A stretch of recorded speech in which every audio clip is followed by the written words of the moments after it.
de Citron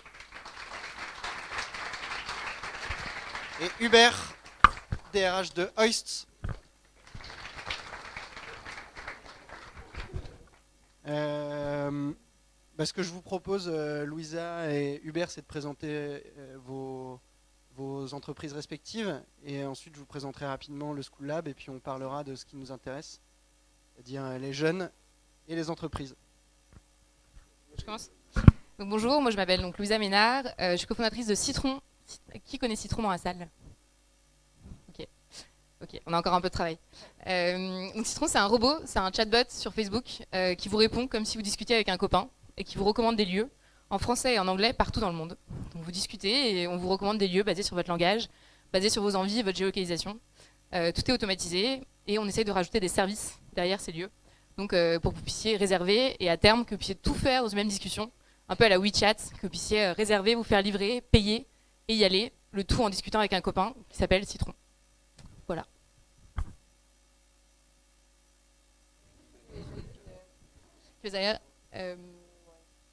Donc aujourd'hui, on est à plus de 50 000 utilisateurs. On s'est lancé fin octobre, donc ça fait un peu plus de 6 mois. On est à 600 000 messages et on est différent justement parce qu'on a notre propre base de données qui est propriétaire et sur laquelle on catégorise nous-mêmes les lieux, ce qui nous permet de comprendre l'utilisateur et de répondre ensuite, plutôt qu'à brancher sur des API comme le font d'autres concurrents.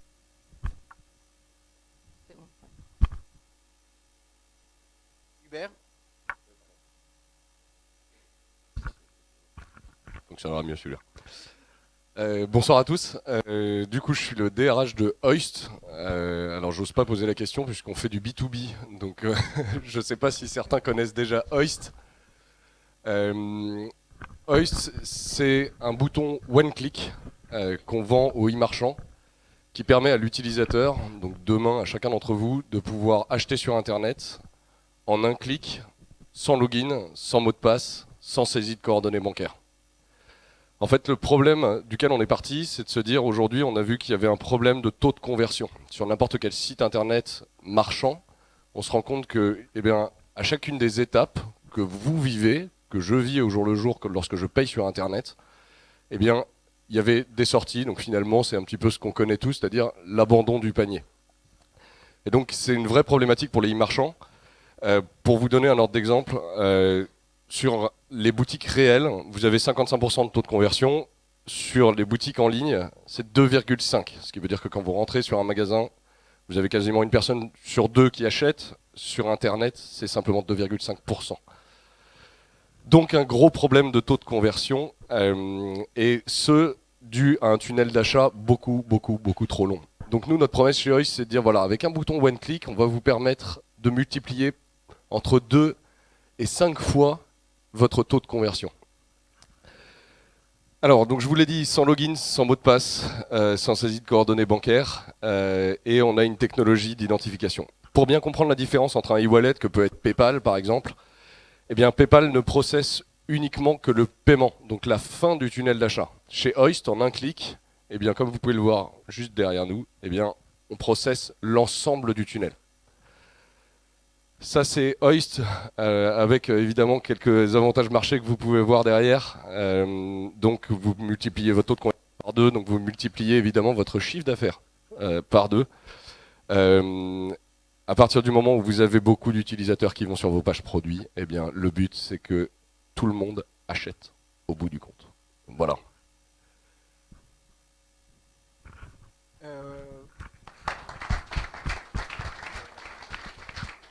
Faut aussi noter que Hoist, vous avez la particularité d'avoir une croissance RH fulgurante. Oui, en effet.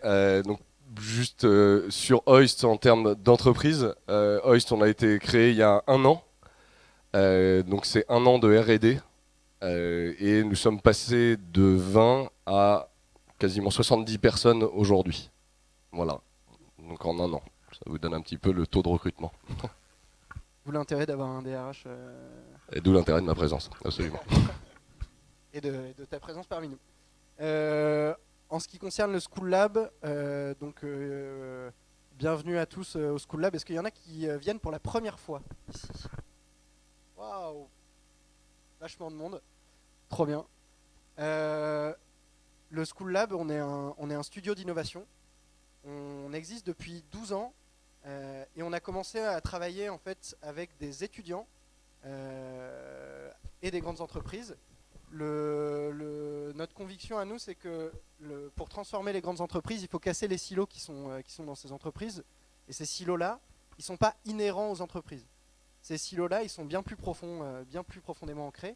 Et notamment dans l'enseignement supérieur, on note bien que une personne en école d'ingénieur ne va pas aller voir les personnes de l'école de commerce d'à côté, ne va pas aller voir les gens qui sont dans les universités sur son campus, et pas aller voir des designers. Nous, on pense que pour bien innover, il faut mixer ces différentes compétences. Et c'est pour ça qu'on a créé il y a 12 ans un programme qui s'appelle CPI, qui, avec 3 partenaires académiques, l'ESSEC, Centrale et Strat École de Design. On a fait travailler les étudiants en pluridisciplinarité sur des sujets d'innovation grand. On a vu que la recette fonctionnait bien. Aujourd'hui, on a plus de 1500 alumni de ce programme qui sont sortis. Donc des jeunes qu'on a formés à l'innovation, des grandes entreprises qu'on a commencé à acculturer sur en fait, la pertinence de travailler avec des jeunes et la pertinence de travailler avec des jeunes sur des nouvelles méthodes et en mixant les compétences. Et on a continué à faire ça avec les grandes entreprises, on a continué à faire ça avec les étudiants. Et finalement, assez rapidement, les alumni de notre programme CPI sont venus toquer à notre porte en disant bah, nous, on monte nos boîtes, on va pas rejoindre un groupe, on va se lancer dans l'aventure entrepreneuriale. Et ils nous ont demandé de les accompagner. Et du coup, en 2015, on a créé un programme qui s'appelle Starter, que j'ai le plaisir de diriger, qui aide les étudiants à passer de l'idée à la boîte dans un programme d'accélération qui dure 6 mois. Voilà, aujourd'hui, on est à la 4e promotion. On a des alumni, qui connaissent beaucoup de succès. On a plus des 2/3 des entreprises accompagnées qui existent encore aujourd'hui. Et voilà, c'est un modèle qui fonctionne bien. On travaille avec des partenaires institutionnels, des pépites, qui sont des incubateurs dans les universités pour diffuser ces bonnes pratiques d'entrepreneuriat étudiant. Et aujourd'hui, on a donc un programme ici au School Lab et on a 8 programmes en province et en Île-de-France dans les universités. J'en profite pour vous inviter tous, et notamment ceux qui découvrent le School Lab pour la première fois, à venir la semaine prochaine, le 7 juin. On organise un salon où on fera une conférence sur le sport et l'entrepreneuriat pour en fait faire un retour d'expérience croisé entre des sportifs de haut niveau et des entrepreneurs. Donc on aura le plaisir de recevoir une ancienne danseuse étoile de l'Opéra de Paris, le champion du monde de boxe française et les fondateurs de Pop Chef pour échanger sur les synergies entre le sport et l'entrepreneuriat. Ce sera aussi l'occasion de découvrir les startups de notre programme actuel qui vous présenteront leurs prototypes. Donc prenez bien note, le 7 juin prochain à partir de 19h. Vous êtes évidemment tous les bienvenus. Voilà, sans transition, on va parler des startups, des RH, de la génération X, Y et de ce qu'on appelle la génération startup. En fait, c'est pas un constat qui est récent de cette année. On se rend bien compte que les jeunes, ils recherchent des choses qui sont nouvelles. C'est fini, les années 90 sont terminées. On recrute plus pareil. Les gens n'attendent plus exactement les mêmes choses. Et ça, en fait, les entrepreneurs doivent le prendre en compte et les grands groupes doivent le prendre en compte. Hubert, par rapport à ton expérience de DRH, les recrutements que tu fais, qu'est-ce que toi, tu as pu observer, parce que tu étais chasseur de tête dans le passé, et aujourd'hui, tu te DRH dans une start-up. Quelles sont les évolutions que tu as pu... Pourquoi ce changement ? Pourquoi ça change ? Pourquoi ça change ? Alors, déjà, je vais essayer de faire très court parce que tout le monde veut regarder le film, je pense. Donc, c'est pas hyper intéressant, mais en tous les cas, il y a quand même plusieurs phénomènes qui se dessinent.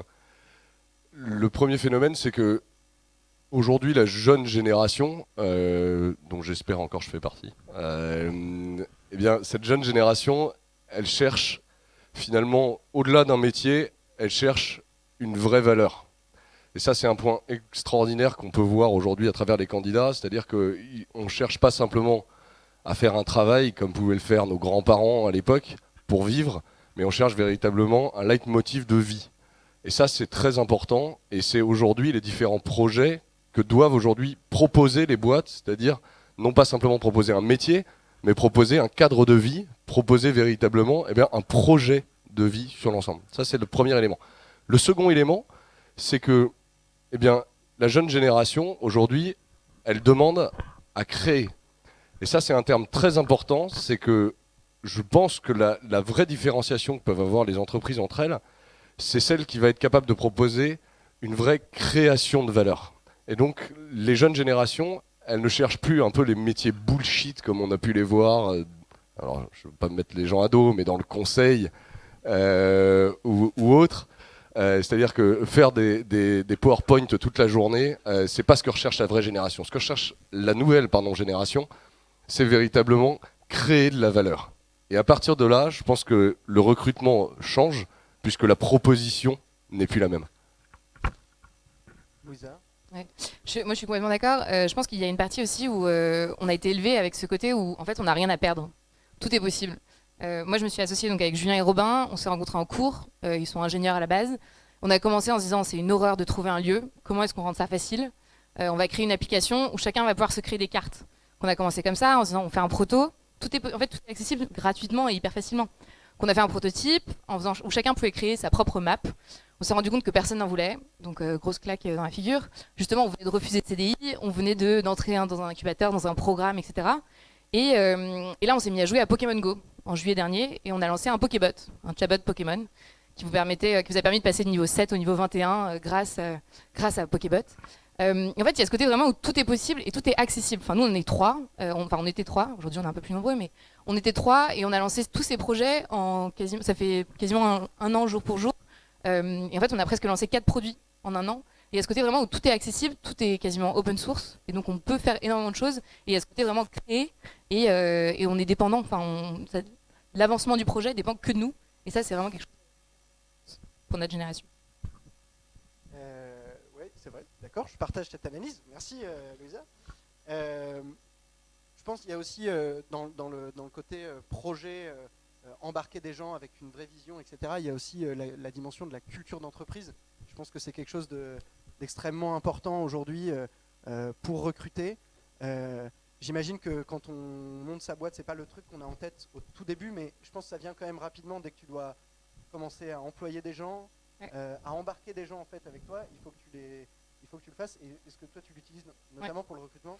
Nous, on nous l'a demandé en entretien d'embauche pour un stage, donc on s'attendait pas du tout à ça. Deuxième stagiaire qu'on recrute, il me dit « Et votre culture d'entreprise, elle ressemble à quoi ?» Et évidemment, c'est quelque chose auquel on n'avait absolument pas réfléchi. Et donc on lui a décrit, nous, notre vision, à tous les trois, notre manière de faire, comment on fonctionne, que c'était important de passer des bons moments, l'équilibre pro-perso, des choses comme ça. Et en fait, elle a compris la culture, la valeur de l'entreprise, sans qu'on ait besoin de mettre des noms dessus ou des mots dessus. Donc aujourd'hui, on l'a fait, mais à l'époque, on ne l'avait pas du tout fait, et c'était juste notre manière de faire, et elle était en accord ou pas avec cette personne-là. Et justement, moi, ma conviction profonde, c'est que la culture d'entreprise, ça dépasse... Enfin, on a tous l'image de je bosse en start-up, il y a des fat boys, j'ai de la bouffe gratos, des bières gratos le soir, une verrière super, un lieu plein de couleurs, etc. Mais je pense qu'en fait, la culture d'entreprise, c'est plus profond que ça. Et j'imagine que chez Heust, vous avez dû beaucoup travailler dessus. Oui, alors, en fait, s'il y a un message à faire passer, c'est que le fait d'avoir un baby-foot et une PS4, c'est bullshit. Pour deux raisons. La première, c'est qu'aujourd'hui, quasiment aucune entreprise n'a plus de baby-foot. Donc il n'y a plus rien de différenciant. C'est le premier élément. Le second élément, c'est que je ne crois pas qu'une boîte fonctionne parce que les gens jouent au baby-foot. J'y crois pas. Alors certains pourront essayer de me prouver le contraire, hein, mais simplement aujourd'hui, ce qu'on va rechercher, c'est encore une fois un cadre de vie. Nous, ce qu'on a vécu chez Heust, c'est le fait de se dire, à 20 personnes, tu peux, lors d'un entretien ou lorsque tu parles avec des gens, décrire un petit peu ce que tu vois, ce que tu penses, ce que tu disais, Louisa. C'est-à-dire, finalement, de pouvoir expliquer quelle est notre vision de la culture d'entreprise. Quand tu arrives à 70, 100 personnes, d'abord, tu ne peux pas l'expliquer à tout le monde. Et puis, en plus de ça, comme le disait Louisa, des mots ne servent à rien. pour une simple et bonne raison, c'est que tu peux arriver dans un truc où tu as tout le monde qui va te dire « Ah, nous, on adore les gens. Notre boîte, c'est d'abord l'autre. » Super, mais en fait, d'abord, ça veut rien dire. Et puis en plus de ça, quand tu débarques et que tu vois qu'en fait tout le monde se met sur la tronche, finalement, ce qu'était la culture au tout départ n'est plus forcément la culture au bout du compte. Donc le fait de faire vivre cette culture d'entreprise, et beaucoup de DRH de grands groupes comme de startups qui n'en sont plus maintenant, qui sont de grosses PME, parlent de ça en disant... Bah, nous, on est un peu dans la mouise, pour rester poli, on est un peu dans la mouise parce que la culture d'entreprise qu'on avait au tout début, qu'on avait définie au tout début, eh ben, aujourd'hui, on est obligé de se poser et de faire une table ronde pour pouvoir dire, bah, merde, c'est quoi aujourd'hui, bah, ça y est, je l'ai dit, c'est quoi aujourd'hui notre culture d'entreprise? Et donc, c'est pour ça que l'élément de ce que vous allez fonder pour les entrepreneurs, je veux dire véritablement à T0, c'est-à-dire quand vous commencez votre entreprise, c'est véritablement de pouvoir définir, mais sur le long terme, donc construire au fur et à mesure une culture d'entreprise et rajouter des briques à cette culture d'entreprise. Par exemple, chez Hoist, notre culture d'entreprise, c'est une équipe de rugby. Voilà, c'est ça notre culture d'entreprise, c'est les mêmes valeurs que l'Ovalie, c'est très soudés les uns envers les autres, et par contre, toute l'énergie, eh bien, on va la mettre à essayer de gagner du terrain, de gagner vis-à-vis de nos adversaires, et même si cela, parfois, est un petit peu violent. Voilà. Et en même temps, ce que tu disais, la culture d'entreprise, ça se traduit par l'humain. Et je pense que même en passant une demi-journée dans n'importe quelle entreprise, on ressent cette culture en fait de manière naturelle. En fait, c'est quelque chose qui se voit, qui se détecte et qui se transmet par les gens. C'est pas aimer l'autre, j'en suis convaincue, mais ça se ressent vraiment par les gens. Est-ce qu'ils sont heureux au boulot? Est-ce qu'ils font des choses qu'ils aiment? Comment ça passe la pause café? À quelle heure les gens arrivent? Enfin, c'est des petits détails qui en fait font et créent cette culture d'entreprise de manière souvent inconsciente en tout début, jusqu'à ce qu'on soit obligé de mettre en place un peu plus de process et un peu plus de la formaliser à un certain moment. Ouais, bah, ça me fait une parfaite transition. En fait, c'est merci Lisa. Au début, le côté on aime les gens, on est une équipe soudée, etc. Ça se fait de manière presque inhérente en fait au début de sa startup, puisque vous commencez, vous êtes juste les fondateurs. A priori, vous connaissiez au moins un tout petit peu avant, et du coup, c'est pas un problème de travailler ensemble. Les quelques premiers employés, c'est pas un problème de les intégrer, de les embarquer avec vous. En fait, comment on fait quand on passe à l'échelle pour conserver ça? Et là, du coup, je m'adresse plutôt à Hubert. Encore une fois, du coup, je vais reprendre un peu ma réponse de tout à l'heure, mais quand on augmente comme ça d'un seul coup ses effectifs, eh ben, c'est simplement de rajouter des briques, de rajouter à chaque fois des briques à cette culture d'entreprise. Et Louisa le disait très bien, nous, encore une fois, je prends Hoist comme exemple, mais parce que ça se traduit très facilement lorsqu'on arrive chez Hoist. On a une culture de la gagne, on a une culture de la compétition. Et chez nous, moi, je vais vous dire, quand j'ai passé mes entretiens chez Hoist, un truc qui m'a fait halluciner, c'est que j'ai reçu un texto du fondateur qui me dit « Est-ce que ça t'embête si on décale notre entretien de 8h du matin à 7h du matin ?» Je vous avoue qu'à 7h du matin, moi je pionce, et d'autant que je ne suis pas du matin, c'était un peu embêtant. Et quand je suis arrivé à 7h du matin, je suis arrivé en même temps qu'un groupe de stagiaires. Je me suis dit, mais les mecs, ils bossent mais comme des fous furieux. Et tous les gars avaient un sourire de là jusque là, en train de prendre le petit-déj. Et du coup, j'ai attendu le fondateur une demi-heure, c'est un message. Et je me suis assis avec les stagiaires qui, d'eux-mêmes, sont venus me voir en me disant, bah reste pas tout seul, viens t'asseoir et viens prendre un petit-déj avec nous. Du coup, j'ai pris un petit-déj avec eux et d'eux-mêmes, ils se sont mis à me parler de Hoist et finalement à me traduire cette culture qu'ils avaient de Hoist. Pourquoi ils étaient là à 7h du matin? Pas parce qu'ils étaient fouettés, pas parce qu'on leur avait demandé, mais parce que justement, ils avaient un boulot à faire et que ce boulot-là, ils voulaient absolument le faire et le faire bien. Et du coup, pour le faire bien, ils se levaient très tôt le matin, ils venaient et ils s'impliquaient à 200% chez Hoist.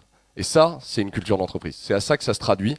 Et du coup, quand les gens arrivent aujourd'hui chez Hoist, donc aujourd'hui, on est beaucoup plus nombreux, quand on recrute, eh bien, on cache pas en fait cette culture d'entreprise, on la cache pas, on en parle directement en disant voilà quelle est notre culture d'entreprise. Il y a des gens qui ne collent pas avec la culture d'entreprise. C'est pas, encore une fois, c'est pas une erreur, c'est simplement de dire voilà, nous aujourd'hui, voilà quelle est notre culture d'entreprise. Ouais, et du coup, la place de plus en plus importante de cette culture d'entreprise, ça a en fait repositionné dans l'échiquier des entreprises la place du DRH. C'est-à-dire qu'en fait, le DRH, on a pu avoir cette image dans les années 90 de DRH qui gérait de la masse, de DRH en fait qui gérait essentiellement des tâches administratives. Et aujourd'hui, on se rend bien compte que les DRH sont devenus des stars dans les startups. C'est la guerre des talents. Absolument. Voilà, on les invite à des tables rondes face à des fondateurs. Il y a une non mais il y a une place qui est quand même qui est nouvelle dans ces entreprises. Et je pense que justement pour des gens qui créent leur boîte, le DRH, ça vient généralement assez rapidement, même après le CMO. C'est un poste qui arrive très rapidement. Ouais, nous notre plus grande fierté chez Citron, c'est un stagiaire qu'on a pris qui sortait d'école de chimie, donc il n'y connaissait absolument rien, ni au dev, ni au business, ni aux choses comme ça, et qui est venu et qui s'est dit je vais bosser pendant les 40 prochaines années en chimie, donc j'ai envie de découvrir autre chose, donc est-ce que je peux venir en stage chez vous pendant 2-3 mois? Et en fait, il y a eu ce fit avec la culture, avec la manière de faire, avec notre citronnier, il arrive avec des citrons, enfin bref, plein de choses. Et aujourd'hui, en fait, il crée sa boîte. Et nous, c'est notre plus grande fierté, c'est de se dire il est arrivé en tant que chimiste, en se disant toute ma vie je vais être chimiste et c'est quelque chose qui me plaît. Et en fait, il a découvert ce que c'était qu'être entrepreneur, il a découvert les hauts et les bas. Et il s'est dit aujourd'hui j'ai envie de tenter mon aventure. Et nous, c'est vraiment la chose, je pense, qui nous rend le plus fiers. Oui, après, justement, je pense que c'est vraiment ça. Je peux vous le dire, et au final, ça rentrera par une oreille et ça sortira par l'autre, mais un DRH, un RRH, appelez ça comme vous voulez, un talent management, ce que vous voulez, bref, un gars qui s'occupe de l'organisation en général est un élément essentiel dans une start-up, pour plein de raisons. D'abord parce que c'est lui qui va mettre en place des process. Alors évidemment, quand on est tout petit, on se dit on s'en fout, je me lève, je vais voir Michel qui est à 3 sièges de moi. Mais quand on commence à être beaucoup plus nombreux, le fait d'avoir directement des process permet de rendre votre structure scalable. Et ça, c'est peut-être l'élément le plus important. C'est le premier élément. Le second élément, c'est les tâches administratives. Moi, j'y connaissais pas grand-chose. Je suis un ancien chasseur de tête. Et j'ai un peu la phobie de l'administratif, pour rien vous cacher. Mais du coup, je me suis fait aider. J'ai pris les bonnes personnes autour de moi pour justement pallier à ce que je n'avais pas. Et ça aussi, c'est le rôle finalement d'une personne qui va gérer votre organisation. C'est justement de pouvoir apporter de l'aide sur des points que peuvent avoir les gens, les points d'aide, les points de vigilance que peuvent avoir les membres de votre organisation. Et enfin, le troisième, c'est évidemment tout cet aspect plus marketing de votre entreprise, donc tout ce qu'on appelle la marque employeur. Et donc évidemment, vous donner la capacité, dès le début, de pouvoir marquer les esprits et pouvoir dire, voilà, nous, voilà notre culture d'entreprise, voilà ce qu'on fait, voilà comment on recrute. Regardez Michel et Augustin, quand Anne-Claire a fait, pour ceux qui ont vu la vidéo, on a fait leur petit speech dans le métro, est-ce que quelqu'un connaît quelqu'un? Eh bien, ça fait partie aussi de l'image que vous transmettez de votre entreprise. Et c'est à travers cette personne-là que vous allez définir, finalement, on parlait de la culture d'entreprise tout à l'heure, eh bien la culture d'entreprise, c'est bien en interne, parce que c'est ce que les gens vivent, mais c'est surtout de projeter une image à l'externe de ce qu'est votre entreprise ou de ce que va devenir votre entreprise demain. J'ai deux questions pour chacun d'entre vous.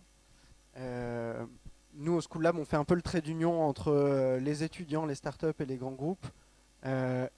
Si vous aviez un conseil à donner à un DRH aujourd'hui, et si vous aviez aussi un conseil à donner à un jeune diplômé en fait, quels sont les critères importants pour être heureux en fait dans son job? Ok. C'est clair. Tu peux dire, non mais moi c'est à titre personnel, mais je pense que ça s'applique pas forcément à tout le monde. Moi, ce qui me fait me réveiller le matin, c'est Julien et Robin. C'est le fait de travailler avec eux. C'est j'apprends d'eux tous les jours et j'adore travailler avec eux, quoi. On vit les montagnes russes. Il y a des jours où c'est hyper dur et ça, je pense qu'on le dit pas assez dans l'écosystème. Il y a des jours où c'est hyper dur. Après, il y a un côté hyper bienveillant dans l'écosystème. Ce que tu disais, c'est quand on n'a pas les ressources, quand on n'a pas les choses en interne, on peut aller les chercher. Dans une entreprise 70 personnes, on peut aller chercher en entreprise. En start-up, on peut aller chercher aussi dans l'écosystème. Et ça, c'est assez dingue. Faut en profiter vraiment. L'écosystème parisien est assez dingue là-dessus. Mais pour moi, c'est l'équipe. Et l'entrepreneuriat, c'est une aventure, donc c'est les montagnes russes. Et on apprend plein de choses, on se découvre plein de choses. Mais moi, j'ai jamais autant appris de ma vie.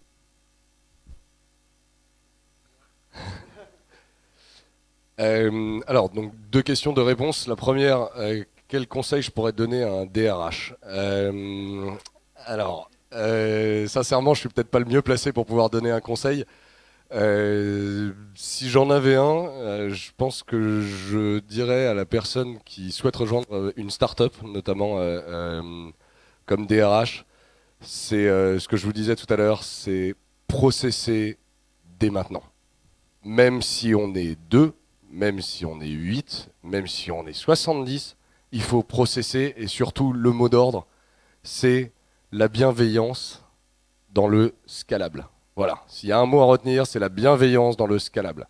Tout ce que vous faites, faites-le de manière scalable, de manière à ce qu'elle soit reproduisible n'importe où, pour n'importe quel process que vous mettrez en place. Premier élément, et la bienveillance, évidemment, eh bien, c'est auprès des gens.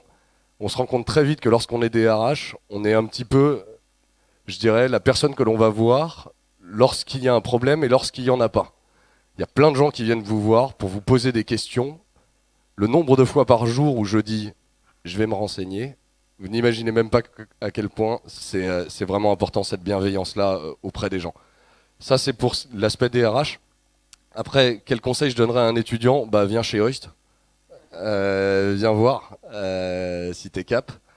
C'est un peu ça l'idée. Un étudiant qui voudrait monter sa boîte, encore une fois, je pense que on fait rien si on n'y va pas à fond. Donc, quitte à y aller, autant y aller à fond et à pleine balle. Merci. Moi, je voulais rajouter un truc, c'est que nous, au School Lab, bon, certes, on a une belle verrière, on a des grands locaux, mais on fonctionne comme une start-up. On est beaucoup moins d'employés que Hoist, par exemple. On est une petite trentaine. Mais nous, en fait, on a une manière de manager. On manage beaucoup à l'envie. C'est-à-dire qu'on n'a pas particulièrement de fiches de poste. Moi, j'ai pas été recruté pour gérer l'incubateur dans un premier temps. Je devais faire du BizDev. Et puis finalement, en fait, j'ai travaillé quelques mois sur l'incubateur. C'est quelque chose qui me plaisait.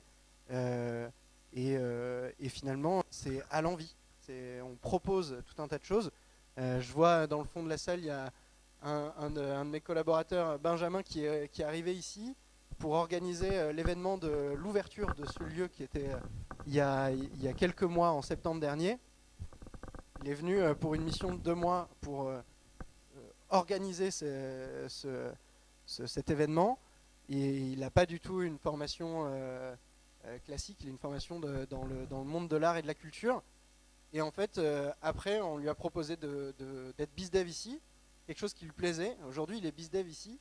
Et en fait, tout est une question d'envie. Et je pense qu'il faut savoir aussi, nous, côté entreprise, savoir susciter l'envie des collaborateurs et l'envie de s'investir. Et pas froisser les envies des gens. C'est-à-dire que si quelqu'un, son truc, c'est de faire du design et on dit non, en fait, tu vas faire que du branding ou que du marketing. En fait, c'est mettre des gens dans des cases. Et je pense que ça, c'est l'écueil dans lequel il ne faut surtout pas tomber. Ce serait mon conseil personnel à un DRH, si je puis me permettre. Je suis preneur de tout, hein, vas-y. Maintenant, avant de se lancer dans le film, je vous propose de poser 1 ou 2 questions. Donc réfléchissez bien, tant qu'à faire, autant qu'elles soient pertinentes. Donc si vous avez des questions, saisissez votre chance, c'est maintenant que ça se passe. Oui. Alors comment on gère les problèmes entre collaborateurs quand il y en a? Alors au rugby, non, ça... Ah non, je vais avoir des problèmes si je te raconte ça. Non, je pense que quand il y a un problème entre collaborateurs, c'est d'abord un problème de communication. Donc la première chose, c'est de prendre les deux personnes qui ont un problème l'un avec l'autre, les asseoir dans la même salle, t'asseoir entre les deux, et après de discuter. Encore une fois, c'est le côté structuré qu'on a, c'est qu'à partir du moment où tu as une problématique, si tu la poses par écrit et donc que tu structures en fait simplement la demande de l'un ou la problématique de l'autre, eh bien, c'est à partir de là où tu peux trouver en fait finalement une solution de compromis entre les deux. Et tu vois, je te parlais justement de la bienveillance. C'est là où ça joue. C'est-à-dire que les gens que tu viens recruter, lorsque tu as comme culture d'entreprise, j'allais dire cette culture de la gagne, etc., en interne, finalement, c'est comme une équipe de rugby quand tu le vois. Ce sont des gens qui sont très très bienveillants entre eux. Eh bien, j'allais dire chez Hoist, en tous les cas, c'est comme ça que ça se passe. C'est-à-dire que lorsqu'il y a une problématique, eh bien, on s'assoit tous les deux dans la même salle, enfin tous les trois du coup, et véritablement, on vient trouver un compromis parce que tout le monde cherche une seule chose, et ça, c'est aussi un point essentiel, parce que je ne sais pas dans la salle s'il y a des développeurs ou des populations plus IT, ou alors si c'est simplement du business dev ou du marketing. En tous les cas, quoi qu'il en soit, il faut toujours focus tout ce que vous faites, mais que ce soit dans les RH, même dans la partie office management, donc des parties plus admin, bref, des parties qui ne sont pas directement en lien avec ça, il faut toujours tout focus business. Tout. Nous, chez nous, je vous prends un exemple, les développeurs qui rentrent chez nous, eh bien, on les assoit à une table à côté d'un sales. Et pendant une demi-heure, le sales vend, et très vite, le sales passe la main au développeur pour qu'il vende, pour qu'il voit finalement eh ben, le résultat de ce qu'il fait. Et donc, toujours, tout focus business. Donc, à partir du moment où tu as deux collaborateurs qui ont un problème, tu les assois et tu dis, voilà, très bien, quel est le mieux pour le business et où est le compromis. Et quand c'est des gens bienveillants, eh bien, ça roule tout seul. Peut-être, Louisa, tu peux aussi nous... Parce que Y a tu pas as de parlé problème. des hauts et des bas. Quand on est dans une période difficile, quand on monte sa boîte, et qu'en plus on est avec non pas des collaborateurs mais des fondateurs, des amis, j'imagine que les tensions se règlent aussi différemment. Je pense que la clé, c'est la communication. Je suis complètement d'accord. Nous, on fait une demi-journée, voire une journée par mois, qu'on passe juste tous les trois. Et on se pose dans différents cafés. Souvent, ça se finit dans un bar, etc. Et on fait le point sur la vision, sur où on en est, sur est-ce qu'on est heureux à titre perso, pro, où est-ce qu'on en est, sur nos projets, comment on a avancé, qu'est-ce qui nous plaît, qu'est-ce qui ne nous plaît pas, quels sont les enjeux du prochain mois. On l'a fait aujourd'hui, par exemple. Et ça, c'est vraiment un des trucs clés chez nous. On prend ce temps, quoi qu'il se passe. Donc, s'il faut annuler des réunions, s'il faut décaler des projets, s'il faut quoi que ce soit, tous les mois, on le fait. Et je pense que c'est hyper important. Et du coup, on est tous les trois alignés sur la vision, sur les choses comme ça. Donc, Julien Robin s'occupe beaucoup plus de la partie produit. Et eux vont gérer leur équipe, moi la mienne. Et chacun vit, pas vit sa vie. Mais la clé, c'est la communication. Et je pense qu'à partir du moment où tout le monde communique et tient au courant, il y a une autre chose aussi qui est clé, et j'imagine que vous le faites chez Hoist aussi, c'est ce côté où tenir tout le monde au courant et engager tout le monde en fait. Quand c'est une toute petite équipe, il faut que tout le monde se sente concerné par le projet. C'est ce qu'on disait avec les stagiaires qui arrivent à 7h du matin. Il faut que ce soit des stagiaires ou des employés ou des personnes dans l'équipe qui se sentent hyper concernés. Et nous, on leur dit, mais faites comme si vous aviez créé la boîte. Mettez-vous à notre place et prenez la responsabilité. Soyez force d'initiative, donnez-nous des idées et faites avancer le projet en fait, avec nous. Et la valeur ajoutée, elle est là, je pense. On prend une dernière question. Beaucoup de pression pour cette question, qui sera la dernière.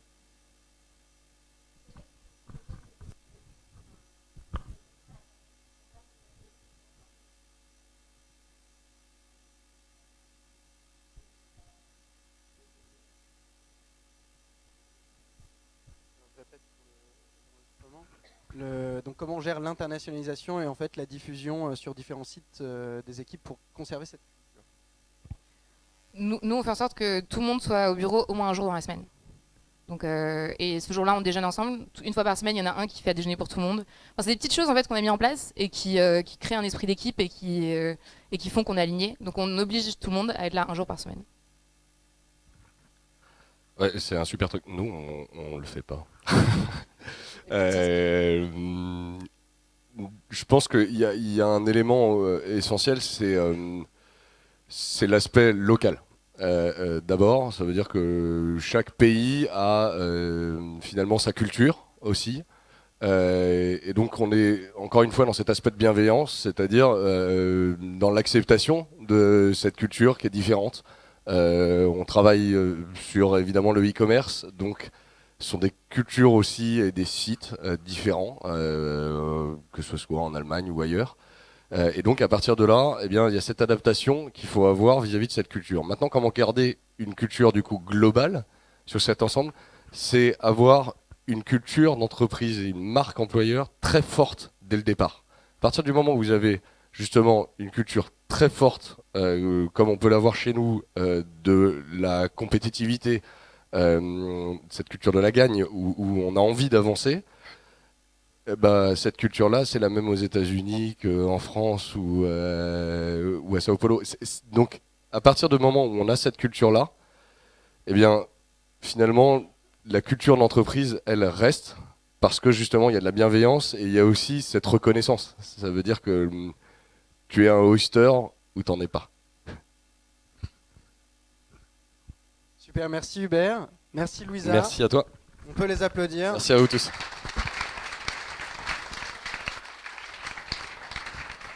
Bon film. Alors maintenant, place au film.